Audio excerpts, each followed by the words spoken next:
en el punto de contacto P, donde está P2 y P4, por fuerzas que nosotros vamos a generar básicamente sobre los mismos ejes. ¿Cómo lo podríamos hacer a eso? Y, por ejemplo, haciendo que la distancia entre los centros sea menor a la suma de los radios. Entonces, esto quedaría precargado. Cuando uno arma el sistema, habría que hacer una fuerza. Cuando hablamos, ¿se acuerdan de hiperestáticos? Que, perdón, disculpen, que nosotros para poder armar el sistema tenemos que hacer una fuerza para armarlo de tal manera que el sistema queda precargado. Así podríamos generar esta fuerza normal o de reacción entre las dos ruedas, tal que se genera una fricción. Adelante. De cualquier manera, acá tenemos la fuerza de fricción, que dependería de este N, que es la reacción de vínculo, o sea, la reacción que aparecería en el punto de contacto P. Este mu, como ustedes saben, sería el coeficiente de fricción que va a depender de la superficie, del estado de la superficie de cada una de las ruedas. Puede ser lisa, puede ser moleteada. Moleteada significa que le hemos generado una rugosidad extra para aumentar el coeficiente de fricción, o pueden estar vulcanizadas, es decir, le generamos una superficie de goma para de esa manera aumentar el coeficiente de fricción. Y de esa manera aumentar la fricción y la fuerza de fricción que va a existir ahí. La transmisión va a existir en la medida que la cupla resistiva, es decir, supongamos que esta, la de la derecha, la de la izquierda es la motora, y la roja es la que está unida a la resistencia, a lo que hay que vencer. Entonces esto va a generar una cupla resistiva. Si la cupla resistiva es más grande que la cupla de fricción, o sea, generada por la fuerza de fricción por el radio correspondiente de la rueda, ¿qué va a pasar en el punto de contacto P? Y va a haber un deslizamiento. Entonces, la junta, en vez de ser una junta completa, que solo permite rodadura, va a convertirse en una semijunta que va a permitir rodadura y deslizamiento. Y eso significará que el sistema deja de ser efectivo y puede llegar a destruirse. Bien. Esto da pie a hablar luego de engranajes, porque cuando la cupla a transmitir supera la de fricción, ya no voy a poder transmitir. Entonces voy a tener que, para transmitir más cupla, voy a tener que hacer algo, y ese algo es trabar las superficies de ambas ruedas, y por eso aparecen los engranajes. Entonces, vamos camino hacia los engranajes y dando el porqué de los engranajes, básicamente. También, si hay deslizamiento, quiere decir que hay desfasaje entre los ejes. Y puede suceder que en determinadas aplicaciones, el hecho de que haya desfasaje entre las rotaciones de los ejes complique y genere complicaciones graves en el eje conducido, y se genere rotura, que es el caso de un motor. Por ejemplo, entre el eje del cigüeñal y el eje del árbol de levas.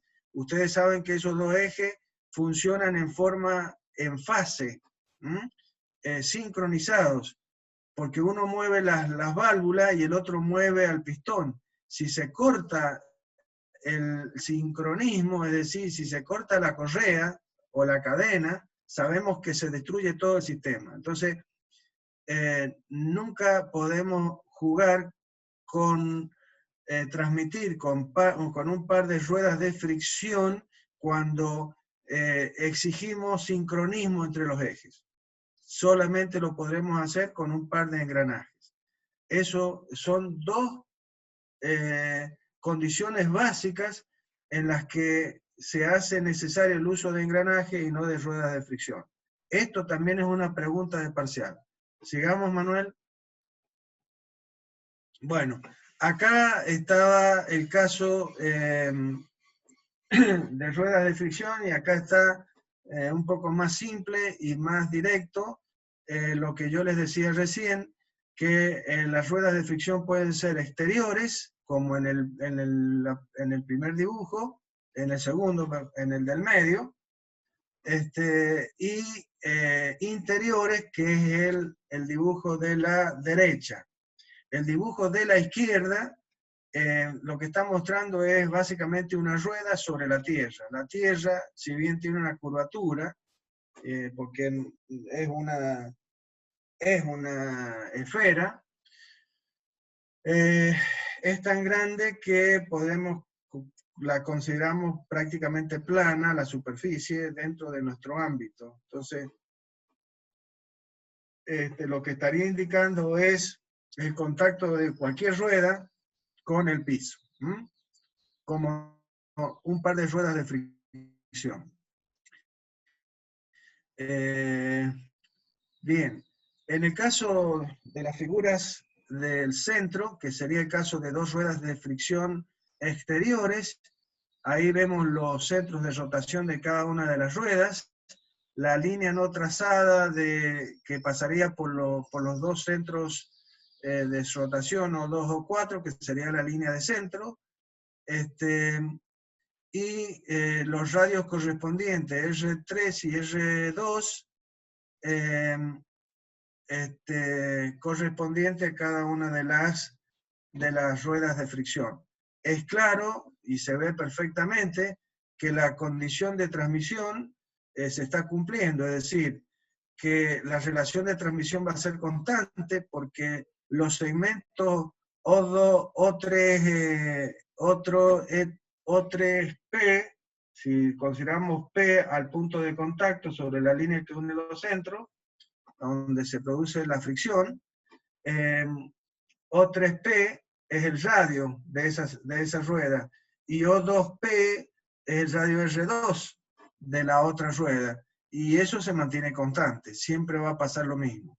Y el punto de contacto se encuentra sobre la línea que une los centros, por lo tanto la rodadura será pura, o sin deslizamiento. Bien. Básicamente, ya lo hemos hablado, la velocidad en ese punto de contacto sobre la línea que une los centros va a ser un punto que va a tener la misma velocidad para ambas ruedas de fricción. ¿Y por qué? Y porque no hay deslizamiento. Entonces, las velocidades lineales de ese punto en ambas ruedas tienen que ser la misma. Lo mismo pasa, lo está indicando, en el caso de ruedas interiores. También tenemos los centros de rotación de cada uno, la línea que une los centros, el punto siempre de contacto será este punto que está sobre la línea que une los centros, y donde la velocidad lineales de esos dos puntos va a ser la misma. B2 y B3 serán iguales. La diferencia entre exteriores e interiores es que la distancia entre ejes O2 o 3 va a ser la suma de los radios. La suma de los radios. En cambio, en las interiores, la distancia entre ejes O2 o 3 va a ser la diferencia de los radios. Así que eso es básicamente la diferencia que hay entre el sistema exterior y de ruedas exteriores e interiores. Otra distinción entre los dos sistemas es que normalmente el sistema de ruedas exteriores va a invertir el sentido de rotación de la entrada versus la salida. O sea, si el de la entrada es antihorario, el de la salida será horario. Eso no sucede con las interiores, donde los sentidos de rotación se mantienen. Es decir, si la entrada es antihoraria, la salida será también antihoraria. O sea, cuando necesitamos que esto suceda, o uno o la otra, bueno, haremos uso de uno o del otro. Otra cuestión que tiene que ver con, con la aplicación, según la aplicación, es que el sistema de ruedas interiores es más compacto que el sistema de ruedas exteriores. Por lo tanto, relacionado con los espacios disponibles en el bastidor, es que también tendremos opción de usar uno o el otro si los espacios son pequeños. Entonces va a ser más sencillo la utilización de ruedas interiores siempre que lo permita. Bien. Es un pantallazo, digamos, en relación con el uso de los diferentes sistemas. La relación de transmisión básicamente va a estar dada como la relación de la velocidad angular de entrada versus la velocidad de salida, omega 2 sobre omega 3, inversamente proporcional a los segmentos que sobre la línea que une los centros son determinados. Y en este caso, esos segmentos son realmente los radios correspondientes de cada uno de las ruedas de fricción. Bien, la idea de esto, de presentar a las ruedas de fricción primero que los engranajes, es porque las ruedas de fricción, yo siempre digo, son las antesalas de los engranajes. Es el hecho de que en la medida que yo pueda transmitir movimiento entre dos ejes, que yo tenga la necesidad y lo pueda hacer con un par de ruedas de fricción, bienvenido sea. ¿Por qué? Y porque son económicas, no son más baratas. Sería una transmisión mucho más económica que el uso de un par de engranajes, que son más caros porque hay que tallarle dientes en la superficie. Entonces, toda vez que yo pueda usar ruedas de fricción para transmitir dentro de las posibilidades, es decir, ¿qué son las posibilidades? La cupla, el valor de la cupla, el valor de la potencia que yo tengo que transmitir. Eso va a ser el limitante. Y también el hecho de que tengo que transmitir en fase, como les decía. Pero toda vez que yo pueda hacerlo, la forma más económica es con ruedas de fricción.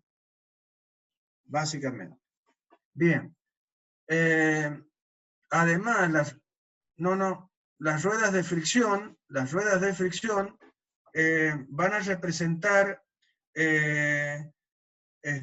un par de circunferencias en los engranajes que se llaman circunferencias primitivas, que son muy importantes en los engranajes. Ya lo vamos a ver, no me quiero adelantar.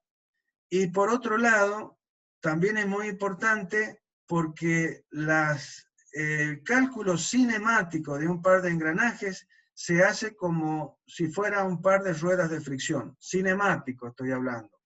O sea, determinar velocidades, aceleraciones. En un sistema de engranajes se hace como si fuera un par de ruedas de fricción. El cálculo dinámico tiene otras implicancias, ¿sí? Básicamente. Es más complicado. Bien, acá lo que estamos haciendo, que también es pregunta de parcial, todo este desarrollo que tenemos acá, que vamos a poner acá, es justamente para diseñar este sistema mecánico. Entonces, acá dice parámetros de diseño. ¿Qué son los parámetros de diseño? Normalmente los parámetros de diseño son las variables que el diseñador maneja, o sea, o conoce o le va a dar valores para poder encontrar las variables desconocidas que le van a permitir solucionar su problema. No, en el caso de ruedas de fricción, los parámetros de diseño que el diseñador va a tener normalmente son las velocidades angulares, como yo les he dicho anteriormente. Las velocidades angulares normalmente van a ser conocidas, y esto me va a dar la relación de transmisión, y normalmente nos vamos a dar la distancia entre ejes, o sea, la distancia entre los puntos O2 y O3, O2 y O3, en este caso. Más que un radio, porque si ustedes ven la ecuación, ustedes, si conocen la relación de transmisión, podrían darse el valor de uno de los radios y determinar el otro, pero esto entra en una iteración, o sea, normalmente con la primera, con el primer intento no logramos una solución, podemos o no llegar a una solución en función del espacio en el cual que tenemos para colocar este sistema. Nos podemos dar un valor de R3 o de R2 que nos dé un R3 muy grande y que no entre en el espacio que nosotros tenemos. Entonces, un valor más manejable es la distancia entre ejes. Al darnos la distancia entre ejes, nosotros fijamos de una manera más cierta los radios de las ruedas que van a cumplir con una determinada relación de transmisión y con una distancia entre ejes que nos va a permitir que el sistema tenga un tamaño tal que entre dentro de nuestras posibilidades de espacio en nuestro bastidor. Bien, por eso es que se han elegido estos dos valores como parámetros de diseño. Esto es una pregunta de parcial, básicamente. ¿Cuáles son los parámetros de diseño para el cálculo de un par de ruedas de fricción? ¿Y cómo lo haría? Y bueno, acá viene cómo lo haría. Entonces, una de las ecuaciones que nosotros vamos a tener, indefectiblemente, es la relación de transmisión. Entonces, que nos relaciona las velocidades angulares que van a ser conocidas con dos radios que no son conocidos. Entonces tengo una ecuación, pero tengo dos incógnitas. Entonces deberé plantear otra ecuación, en el caso que tenga que ver con la geometría. En este caso será, para el caso de ruedas eternas, será que la suma de los radios es igual a la distancia entre ejes. Entonces de ahí despejaré uno de los radios en función de la distancia entre ejes y de uno de los radios. Es decir, que voy a eliminar uno de nuestras incógnitas reemplazándola en la ecuación, una ecuación en la otra ecuación, que sería la que nos da la relación de transmisión. Básicamente estos son pasajes de términos, nada más. Lo único que hemos hecho es distribuir el denominador en los dos, en el numerador, y básicamente después despejamos R2 de esta expresión, despejamos R2 que nos va a dar esta ecuación. O2 O3 sobre 1 más la relación de transmisión. Es decir, encontramos el valor del radio en función de la distancia entre ejes y de la relación de transmisión. Una vez encontrado R2, encontraremos R3 a través de esta otra ecuación. O sea, es muy simple. Esto también es pregunta parcial. En el caso de aplicar lo mismo para interiores, va a dar exactamente una ecuación idéntica, salvo el hecho del signo. ¿Por qué? ¿Por qué aparece un signo menos acá? Y porque la distancia entre ejes, en el caso de interiores, dije yo que se va a definir por la diferencia de los radios, no por la suma de los radios. Entonces, esa diferencia aparece el signo menos en la expresión. Fíjense que son idénticas expresiones salvo el signo correspondiente. Bueno, sigamos, ingeniero Manuel.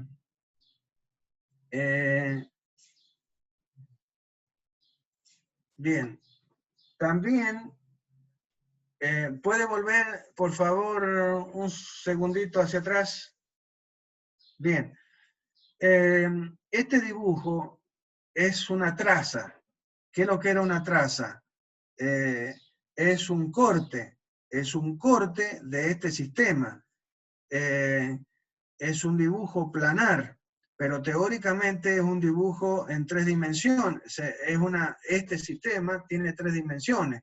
Es decir, yo le tendría que dar el espesor, que está en la dirección del eje de la Z. Entonces, esta circunferencia realmente es una rueda que tiene un determinado espesor, una determinada profundidad, en el caso de acá del dibujo de la pantalla, un espesor. Lo mismo con esto. Este punto no sería un punto, sería una línea. Y lo mismo con con los centros O2 y O4, que realmente son ejes, son líneas. ¿Cómo son las líneas entre sí? O sea, O2, O4, O2 y O3, que son los centros, pero que representan ejes, y esos ejes son paralelos entre sí. Por lo tanto, las ruedas son cilindros, son 2 cilindros, básicamente. Esto que parece tonto es muy importante por lo que vamos a seguir hablando a continuación. Y este punto de contacto, este punto realmente es una línea de contacto, y esta línea se llama generatriz. Es la generatriz. ¿Sí? Es esta línea que está acá, que el ingeniero ha vuelto atrás. Entonces, yo tengo los dos ejes, el eje de una, el eje de la otra, y la generatriz, andate la generatriz, ahí, son 3 líneas que son paralelas entre sí, básicamente. ¿Ah? Volvamos de vuelta, ingeniero. Adelante. Bien, entonces, esas líneas son estos 3 puntos. Y las ruedas son cilindros, básicamente. Este punto del centro de contacto es la generatriz. Y la rueda, la circunferencia, es la directriz. Entonces, cuando la generatriz revoluciona una vuelta completa, ¿sí? Alrededor de O2, por ejemplo, para la rueda 2, genera la rueda al cilindro 2. Lo mismo, la misma generatriz, ¿sí? El mismo punto de contacto, cuando revoluciona alrededor de O3, dirigido por la directriz, en este caso que es la circunferencia marrón, genera un cilindro que es la rueda 3. Bien. ¿Cómo son estas 3 líneas? Son paralelas entre sí. ¿Y cuándo se cortan 3 líneas que son paralelas? ¿Dónde se cortan 3 líneas que son paralelas? Se cortan en el infinito. O sea que esas 3 líneas, teóricamente, son líneas que se cortan en el infinito. Es decir, esto, entiéndanme bien, vamos a hacer como una equivalencia, no me sale la palabra que quiero usar. Sí, vamos a hacer vamos a relacionar, vamos a hacer equivalente. Es decir, yo podría considerar a los dos cilindros, a las 2 ruedas de fricción, como si fueran conos. ¿Por qué? Porque los 2 ejes y la generatriz se cortan allá en el infinito, se cortan en un único punto, en un vértice. Es decir, en el infinito es como que los cilindros fueran como conos que son infinitamente largos, ¿sí? Y que transmiten bajo la condición de relación de transmisión constante y rodadura con deslizamiento. Ahora, ¿qué pasa si yo quiero transmitir entre dos ejes, pero que no sean paralelos entre sí, como son el caso de ruedas de fricción, que los ejes son paralelos entre sí? Yo necesito transmitir entre ejes que no sean paralelos, que formen un determinado ángulo. Entonces, ¿qué va a pasar? Y que lo que va a pasar es que las ruedas se van a convertir en verdaderos conos, no en conos infinitamente largos, sino conos finitos, conos de tamaño normal, digamos así, conos finitos. Adelante, ingeniero, por favor. Entonces tendríamos este caso, los casos que tenemos acá. Y como en el caso de las ruedas de fricción, tenemos conos exteriores, transmisión a través de conos exteriores, o conos interiores, como se ve en el lado derecho. La idea es que estos conos transmitan bajo la misma condición que lo hacen las ruedas de fricción, o sea, relación de transmisión constante y rodadura pura. La transmisión va a ser exactamente bajo las mismas condiciones que las ruedas de fricción, por la fricción generada entre la superficie de contacto, y bueno, y todo lo que hemos dicho es válido para los conos. Adelante, ingeniero. Bien, entonces, la búsqueda acá es ver qué condiciones, pregunta de parcial, qué condiciones deben cumplir los dos conos para que puedan transmitir bajo las condiciones de relación de transmisión constante y rodadura sin deslizamiento, es decir, rodadura pura. Bien, la pantalla acá les presenta unos dibujos en el cual ustedes van a ver dos conos, el cono 2 y el cono 3. El cono 2 en azul y el cono 3 en marrón. Miren, si bien nosotros vemos que los ejes, el cono azul tiene un eje de rotación, que es la línea DB, ¿sí? Y el marrón tiene un eje de rotación que sería la línea DC. Bien.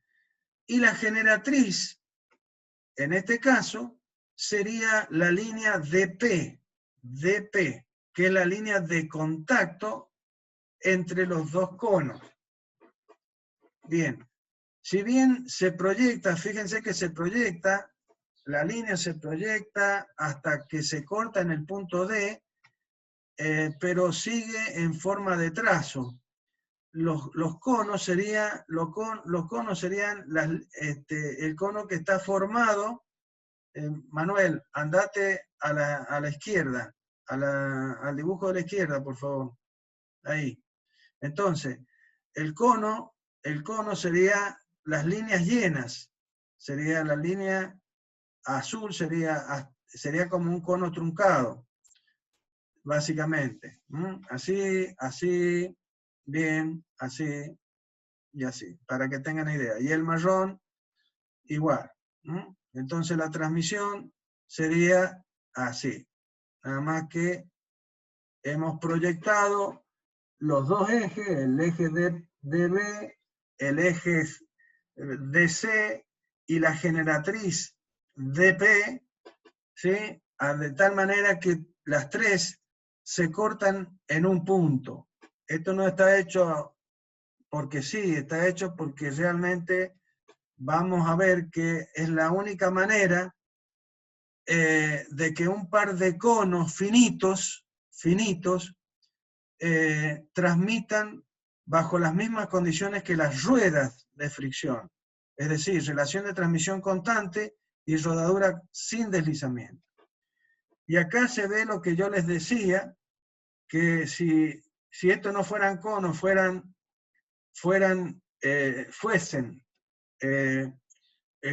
cilindros, la línea DD, la línea DP y la línea DC serían paralelas y se cortarían en el infinito. Pero fíjense que acá en el finito estamos haciendo lo mismo. Las tres líneas se cortan en un único punto. ¿Y por qué tiene que ser eso? ¿Por qué tiene que ser eso? Es para que realmente se cumpla que la relación de transmisión sea constante. ¿Cómo daríamos la relación de transmisión entre estos dos conos? ¿Cuáles serían todos los puntos de contacto? Serían todos los puntos que se encuentran sobre la generatriz. O sea, sobre la línea DP. Entonces, sobre la línea DP tenemos un punto P, que sería este punto P que está, ¿lo puede marcar, ingeniero? Sería el punto P, que estaría sobre la generatriz, ¿sí? De ambos conos. Ese punto que está ahí, ese punto. Perfecto. Ese punto. La relación de transmisión en ese punto estaría dada por la ecuación que tenemos acá, omega 2 sobre omega 3 igual a ¿quién? A PC sobre PB, es decir, la relación inversa de los radios. PC, que pertenece al 3, con PB, que pertenece al 2.